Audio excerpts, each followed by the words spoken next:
Hey, good morning, guys. It's Monday morning. Wanted to update you in terms of what's going on with the leads. I've got some good news. Forgot it was ML King Day, and the firm is closed today. So I reached out to them. They said absolutely, just let us know by tomorrow. But I let them know that we've gotten rid of at least half of the leads. Maybe about I think about. What is it, 3,000 of them, I think. So we've got about 2,000, something like that left. I'm sending out leads this morning to everyone. Thank you so much for helping us get it done. We still have some leads, but I think they're quite pleased with at least the fact that we are getting the leads. And when I say they, let me kind of back up a little bit and kind of explain what's going on here. The original intent of these leads was for the M&A group. All right. We're working with business owners who are looking to sell their business. We have an entire, series of steps you go through. It's very easy type stuff. But the reason why these leads are so important is if you know, all the lead sources we primarily have used in the past because people are trying to stay on a budget were the less expensive databases. And of course, the less expensive database, one of the drawbacks of those databases is you don't always have the business owner's name or the right email. So you'll have a name of someone, but you don't know if it's the owner. You'll have an email, but you don't know if it's the owner's email. And so, and that's across about three inexpensive databases we've used. Now, there are other databases, such as Zoom Info, and you guys can look that up if you want. They have a trial on Zoom. But what's interesting about they're very expensive. Well, beyond most people's budgets. My good friend John Allen, he uses them. Recommended them to him probably a couple of years ago. He took a subscription.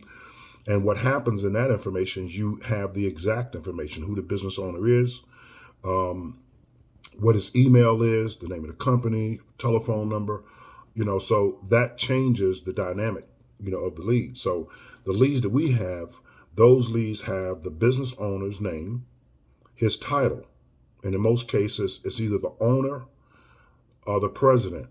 Every now and then you'll see partner, which is one of the partners, obviously. Sometimes you'll see treasurer. But fortunately, I have the ability to just primarily give you, and I asked primarily for just the owners. I didn't want, but there are a few still. But anyway, when you have that information, now when you do campaigns, because we have the email, and when you reach out, you have the name, in most cases, because, and remember this, whenever you're dealing with leads at any given point in time, the person could have left the company. The person could have already sold the company. The person could have died. You're going to run into all of that. But by and large, on 90% of those leads, the owner's still there.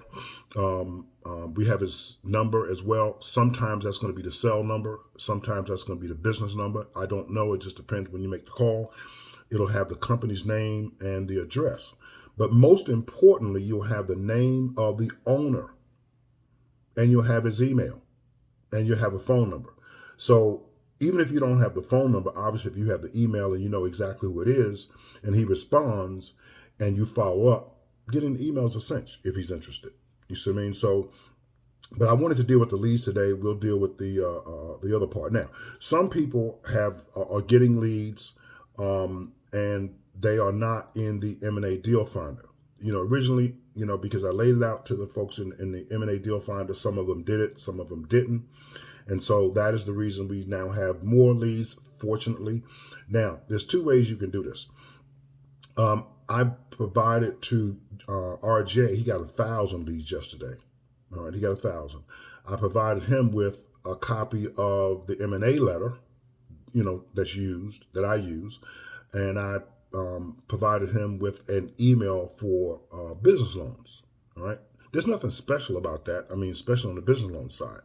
But in order to get the email for the M&A side, you need to have the M&A manual. Someone reached out to me this morning, wanted to get leads, and so they can just get 250 leads, or they can get the M&A manual, because if I send you the email for the M&A, but you don't have the M&A manual, I don't want that to happen. And the reason why is because you need to understand the difference between what a finder is and what a broker is, and understand the rules. There's some legal stuff in there, and it's not really difficult, quite honestly. But my job in this process is to make sure that finders are not acting as brokers. I am a broker.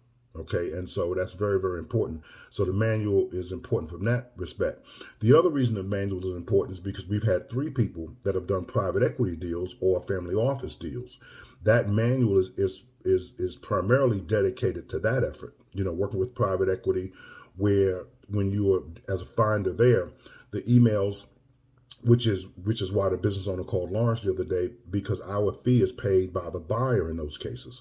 The private equity firm is paying your fee, is paying the fee to you to find a deal, and they're doing their own valuation. They're not doing the valuation as we're doing for the somewhat smaller businesses. Now, the manual also covers what we're doing when you're working with a brokerage firm, possibly, and you're helping them find listings, which is what we're doing. The same way if you were getting paid to help a real estate agent find listings for a house, that's what we're doing. And in both of those cases, traditionally, nobody gets paid just to get a listing. So we have a relationship. So now we can get paid on a listing, and we have the fee schedule and all that kind of good stuff. But within the manual, part of it deals with that, and there are templates throughout the manual, because Lawrence and Ed and Catherine all use the same template that was in the manual to get those larger deals. All right. Now, I just want to make sure that you understand, and it's not a big deal unless you're an M&A deal finder. But when it comes to getting the lead for the letter for that, you have to get the manual. That's what I'm trying to get to. You have to get the manual, because there's no need to have, I don't want to give you the email, but you don't understand what a finder is and the other things that are involved because you don't have the manual. So hopefully, and that's only $27, so it's not that big of a deal, okay? And then the leads are going to cost you $50, all right? And so, but if you don't have the Deal Finder M&A manual, there's no reason to have the email, all right? Very important, and we're not going to do it the other way, all right? Because it's very important that we're able to disclose who we are, what we do, so when you're dealing with a business owner, he knows your role, okay? He knows your role, and that's very, very important. Now, with the leads, if you just get the leads in general, which you can do, then at that point, then you can just use the leads for whatever you want. All right. Originally, I didn't have it set up that way because I thought that most of the M&A deal finders, and a few of them would step in and take those leads, because those are good leads. Let me tell you something about M&A deal finders, or M&A period. M&A deals are larger type companies. What we're looking for are companies doing at least $1 million in revenue minimum, all right, $1 million to $10 million plus. When it comes to private equity, the difference is the revenues usually start, at around 20 million, somewhere in the 15 million range. So we're dealing, and so there's a small canyon between the crossover between brokerage and private equity. Private equity typically picks up at 10, depending on who it is, 10, 15, 20 million. Like the one Lawrence has, that's $16.5 million. Now, that could have been a business we did as a listing, or it could be a deals done as private equity. But he went the private equity route, of course, which I said the main part of the manual is mainly focuses on that, but which in this case, he's looking at possible 6-figure payday. Ed made $80,000 on his deal. Catherine made, I think, 35 or some change on hers. It took about 7 months. Ed's took a year and a half, and Lawrence is on the front end. That is the main reason why the M&A listing part can be the better deal in many cases, because it takes a long time to close one of those deals. Okay, but when it comes to helping a firm get listings, heck, you could do 3, 4, 5 of those a month easily. We're not responsible, nor are we involved in selling the business. That is the firm's job. So when we provide them with a listing, you'll send the listing information to me. I will review everything, because there's some other things you can do, that can speed the effort along, because we're trying to get this done in a timely fashion. Once that's done, that information is provided to the firm. The firm will then reach out to the business owner, collect the documentation, and then decide, they'll do a preliminary evaluation to give an idea of about what the business may be worth. At that point, the business owner is either going to like that number or he isn't going to like that number. Because I can tell you, having been in brokerage with one of the largest firms in the nation, I've worked for several of them, but been with the one I'm with for, almost 20 years now. And it's the largest one. I've left them for a brief period, then came back. And I can tell you in all cases, well, not maybe in all cases, when I say all cases, you can bet 90-95% of the time, the business owner does not understand or had a completely different idea of what the business was worth. So when evaluation is done, that's the first part. He says, I like that number, don't like that number. Now, if you are an advisor, and some of you are not, let me show you an idea and how I came up with this entire idea. A little while back, maybe a couple of years ago, I was on an IBBA meeting, and there were about 200 people on that call. And we were talking about business brokerage and when we need to go. And I made a comment, and I know they still have a recording, of it. And I mentioned that one of the problems in business brokerage is that it takes too long. The cycle is just too long. Hence why you have most of the business brokers in this business are older men. Why? They've already collected their Social Security, they're already collecting their pension, or they've already sold a business. That is what a business broker looks like for many, many years. So you'll see lots of gray hairs. I got gray hair now, but you'll see lots of gray hairs in that business. Older. You don't see a lot of young people in the brokerage. And the reason you don't is because how you going to eat? It takes so long to get a deal done. Well, I was one of those people as well who was younger. When I first got to the major firm I'm with now, everybody in the place was a lot older than me, and I had a family and, went through a divorce and all that kind of stuff, struggling. And so as the time went on, which is what I mentioned in the IBBA meeting, I developed a program for myself, which is now the accelerated cash flow method. And this is something that had been going for years I've been thinking about. Another way to look at that is pre-sale, pre-sale consulting. See, give an example. When you look at all the various things that I'm sending out, like custom financing, I had some gentleman reach out to me, supported so many different things you talk about. Folks, I was talking to an attorney who's on my email list out in Seattle, and I was mentioning to him, because he was asking me, well, what happens when you send out email? What do you do from there? I said, well, what I normally do is I send out a series of emails that are congruent. Now, and he said, congruent. He said, that's the word of the day. Well, let me explain what I mean. See, you'll send out an email and looking at and telling the client, hey, listen, if you need money, call me, whatever the email says. Okay. And then you'll leave it there. So what do you do then? Usually nothing. But if you send a series of emails, all right. So for example, in mine, what I typically do is the first email, I'm explaining what my firm, who I am, what the firm is, a little bit about our background, and then what we specialize in. And then there may be some bullet points, so now I'm a business broker.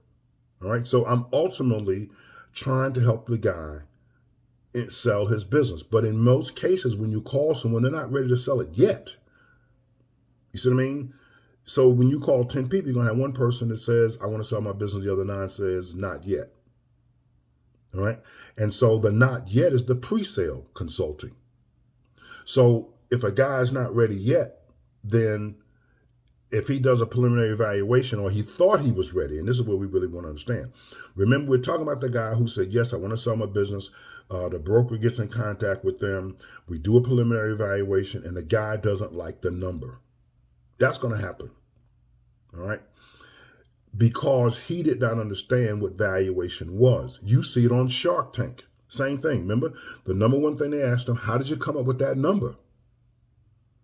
And they're almost always wrong. That's the reason the show has been on so long, because they get into the gladiator arena. They come up with this number and say, listen, I need to raise X amount of dollars, and I'm going to give you 10% of the company. And all of the sharks look like, what the heck are you talking about, 10%? There's no way I'm gonna give you money for you to take all the risk with my money, and I own 10% of the company. It's not gonna happen. And so when they come out with this outlandish number, remember the number one question always is, well, how did you come up with that number? They don't understand valuation, and because if they did, they wouldn't have that outlandish number. That is the reason the show, I think, has lasted so long. So with the business owner, we do a preliminary evaluation. He doesn't like the number. Well, when he doesn't like the number, it's because he thought it should be higher. But the valuation is saying, listen, this is what it's worth based on your cash flow. So here's the thing. So when the guy says, well, I expected the number to be better than that, or he's a little embarrassed, or whatever it is, and most of the time he's embarrassed because he thought the business was worth a lot more. Well, guess what? Most of them do. At that point, it becomes a pre-sale consulting client for me. Because now, what's the problem? The problem is the valuation is not where he thought it would be. So how do we get there? Accelerated cash flow. And then what we do from that point on is we are measuring that valuation throughout. And so let's take customer financing as an example. You always wonder why I'm always talking about, customer financing. Because at that point, if I find out the client doesn't have financing, this is one of the things that could help him accelerate the cash flow. For those of you who remember, long time ago, when I was doing trainings on the accelerated cash flow method, if you look at my LinkedIn, you still see my moniker is Accelerate Your Cash Flow. All right, because remember we talked about now watch this, climate control, which is all about marketing for contractors. So now going back to those emails, there's a 5-email sequence there. You'll send out one email flat about loans, and then where do you go? So what I said earlier, what I do is my first email, what it does is explains me, my firm, my background. Not a big long dissertation, obviously. It's very brief. And then I get right into what the firm specializes in. We work with contractors, blah, blah, blah, blah, blah. And these are some of the services we provide. So there may be 5 bullet points. Now, so those 5 bullet points may be accelerate cash flow, exit strategy, M&A. Instead of saying M&A, that's the term for us. For the business owners, that's exit planning. All right. You may be doing group benefits. You may be doing business loans. So now you've got 5 or 6, maybe 5 different services that you provide. Now what I do is all the subsequent emails, I highlight one of those services. So now I've got the first email, number 1. If I've got 4 services, that's 5 emails. If I've got 5 services, that's six emails. And then I put in within those emails the appropriate links. So in the case of FlexBuy, I put in the link, and so they can go straight there, fill out an application. He fills out the application. I make sure that FlexBuy knows, because they have a prospect form and all that kind of stuff. That's a whole nother ballgame where you can make sure that you're getting paid. He goes there, automatically pays the $2.99, and now you get paid, $1.99 or $1.49, whatever it is. And then he starts doing business. And so now you're doing the marketing, which is what's in climate control. Now you're controlling the marketing for the guy. So now you're saying to him, like I said, to the funeral homes and everybody, now that you're offering customer financing, what are you going to do to make sure that your customers know about it? So now he said, well, what do you mean? Then you explain to him, here's what we can do for you. We can set up a marketing plan, blah, blah, blah, blah, blah. That drives traffic into the cash register, which increases the sales. All things being equal, will increase the value of the business. You see what I mean? And then we go like that for several, and then then you have the calculators that you can use, and you can extrapolate. See, with the customer financing, I have the calculator. So I can look at the calculator and show him the incremental increase in revenue versus what he's doing now. So we can help you. And so if you look at FlexBuy, that they have a piece that says increase your sales 10, 20, and then they'd stop. Don't even say 30. They said up to 40%. Well, if that happens, he's increasing the value of the business at the same time. Well, heck, I'm still not selling this business for several years, but I'm making money, because now I'm getting paid on a residual twice a month while I'm helping drive traffic to the cash registers, which is increasing the sales. And they're doing applications for customer financing because it's a higher average ticket. They don't have the money. They put $200 down. They're financing a $1,000 ticket or a $1,500 ticket. We set up payments. You see what I mean? Every time he does one of his applications, every month. So now he's doing 20,000 applications every month, or he goes to 30,000, 40,000, 50,000. Meanwhile, I'm getting paid the residual based on the loan balances paid to me twice a month. Are you following what we're talking about? That's all pre-sale to me. So at some point, I'm making money along the way. I'm doing marketing for the guy, so maybe I'm charging him $500 a month for posting. Then I'm doing FlexBuy for him. And you know what I mean? I set that up for him. And then I'm getting paid residuals on it twice a month. If I just did those two things there, I'm helping him increase the value of his business, which is why he's not ready to sell it yet, because he thought it was worth more. And now we're increasing the value of his business. He's making money. I'm making money. Everybody's winning. You see what I mean? And look, that's better than a business loan because it's a business loan that keeps paying. Business loans in general are just one-time transactions. You see what I mean? When you're dealing with customer financing, it's a loan where if the balances increase, you're getting paid on the increasing balances. And you're driving the marketing. I hope you understand this. All right. So I want to wrap this up because this is one of the longer videos I've done. But I just want to give you a real flavor so you understand in totality what we're doing. Not to mention the things you may be doing, such as group benefits or insurance or 401ks. And, we're not even talking about that stuff. These businesses or these services cement the client. So when you come along and you talk about those other services, so if you continue that list, where you've got 5 services, you're talking about, exit planning, customer financing, business financing, valuation, in my particular case. And then as you continue on, in your case, it could be group benefits, for insurance, payroll, 401k, ERC, you see what I mean? And so the emails keep going from the first email, which I highlighted. I hope you get that. Guys, we still have another day because today is Martin Luther King Day. So we still have another day. So those of you who are interested in getting leads now, hopefully you can see the value of having not only the lead, but a lead directly to the decision maker. The reason why I ask for owner leads as opposed to president, and some of them still say president, is because the president may not be the owner. If he's a partner, he may be an equity owner, but he's only one of them. Then you got to find out what percentage of it he owns. Even when you're dealing with any of them, you ask that question. Even if it says owner, he could own 70%, 80%. He's the owner. But you also need to understand or know whether or not he has any partners, because he has a partner, he's got to talk to him also. So now there's 2 different people you have to talk to. Most of us think if it's the owner is the only person making a decision. No, in a lot of cases it's not. The owner is the owner, but as time went on, he brought in equity partners. He still maintains the majority interest. But in the case of the president, it could be somebody just who's a hired hand. He doesn't have any equity at all. Or he could have a small piece of equity. Or he could be the president who's really the owner. All right. So that's why you have to be specific when you're making sure to ask those questions. One of a lot of the reasons that people are not successful in M&A, because you're drinking that Kool-Aid about that technology and ChatGPT is going to solve all your problems. But when you're dealing with M&A and you're dealing with a large ticket, Doc, he is not going to do that business on an email. You got to have a conversation with him at some point.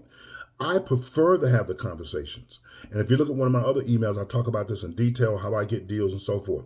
Because when you talk to the person, you get a yes or no fast. When you talk to the person, you know whether or not he really is interested fast. You don't know that when you're sending emails. The emails are designed, in my case, to find out if there's a level of interest. Once I know there's a level of interest, I'm on the freaking phone. Just me personally. You do it however you want. You're running your own business. But I get deals done faster because I'm closing that conversion gap. And that conversion gap is too many emails. All right. So there's certain things that are email specific that you never have to talk to somebody about, such as business loans. You see what I mean? You can do a business loan and somebody else is going to contact them anyway, that kind of thing. When you're doing M&A, it's much more personal. So if you're doing business loans, you're doing customer financing, you could really do most of that stuff without ever having to talk to him, because all you're doing is referring them to a company that's not you, so you don't have to worry about the trust factor. You see what I mean? So they're real comfortable just going ahead and doing that transaction. Those are email situations. All right. So I went a little far today. Didn't mean to. I hope this helped in some kind of weird way. But if you want to still get emails, I would strongly suggest. And let me tell you one last thing. I always sound like a preacher, don't I? One last thing. This one really is important. The reason I was pushing so hard to get these emails for you guys to buy emails, because once that door is open, this particular 5,000 is predicated on me getting others, emails, because in long story, I'm not going to get into that, but this will open the door to another 5 or 10,000, that we can get our hands on. And so certain people like RJ, he bought 1,000 emails. Mary called. She originally bought 50. She emailed me late last night. She says, Greg, I'm going to get another. She says, I'm getting up to 1,000 as well. And not, it's all budget, obviously. You know what I mean? I know everybody would like to get 1,000. Everybody can't necessarily at the time. But you have to understand, you have to feed that monster. You got to feed Seymour. You know what I mean? 250 emails is a good start. But you got to keep feeding Seymour. Because that's when the autoresponder and the MCA blaster, those things, it's like filling an old train with coal. You see them keep putting out. You got to keep feeding that thing. You got to get emails, because you're running an email business. Because all you're looking for is a yes or a no. And so if you send 1,000 emails out and you're talking about M&A and trying to find a listing, and you ask some guys he interested in selling his business, the answer is going to be yes or no. So if I send out 1,000, I'm going to get 90 no's and I'm going to get 10 yeses.